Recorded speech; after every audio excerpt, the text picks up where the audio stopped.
வணக்கம். நான் பார்த்தேன் சமைத்தேன் அன்னபூர்ணி. இன்னைக்கு காத்தால பிரேக்ஃபாஸ்ட் இட்லி தான். அதை வந்து கொஞ்சம் மேக் இட் இன்ட்ரெஸ்டிங் கலர்ஃபுல்லாக ஆக்கலாம் அப்படின்னு சொல்லி நினச்சிருந்தேன். அதுக்காக கொஞ்சம் பீட்ரூட்டை மிக்சியில் அரைச்சி வச்சுட்டுருக்கேன். அதை எக்ஸ்ட்ராக்ட் பண்ணிவிட்டேன்.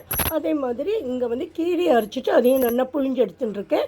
இது ரெண்டுத்துக்கு கொஞ்சம் அரை டீஸ்பூன் உப்பு போட்டுட்டு பக்கத்தில் மஞ்சப்பொடி வச்சுட்டுருக்கேன். மஞ்சப்பொடியில் கொஞ்சம் ஓமப்பொடியும் ஓமத்தை பொடித்தது அந்த பொடியும் ஜீரகமாக ஆட் பண்ணியிருக்கேன். கொஞ்சம் பெருங்காயமும் போட்டுட்டு இது வந்து இட்லி மாவில் வந்து தனித்தனியாக கப்பில் இதை மூணுத்தையும் கலந்துட்டு க்ரீஸ் பண்ண பிளேட்ஸை நம்ம சாதாரண இட்லி வாக்குற மாதிரி இட்லி வாக்க வேண்டியது தான். கேஸை வந்து கொஞ்சம் மீடியத்தில் வச்சுட்டு ஒரு 8 மினிட்ஸ் ஆனப்புறம் நம்மளுக்கு கலர்ஃபுல் இட்லிஸ் ரெடி ஆகிடுது.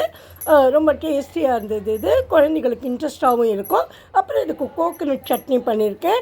கோகோனட்டு அதாவது தேங்காய், பொட்டுக்கடலை, உப்பு, இஞ்சி, பச்சை மிளகாய் போட்டு அரைச்சி அதுக்கு தாளித்து கொட்டியிருக்கேன். Hope you all will like this. If you like, please subscribe to my channel. Thank you.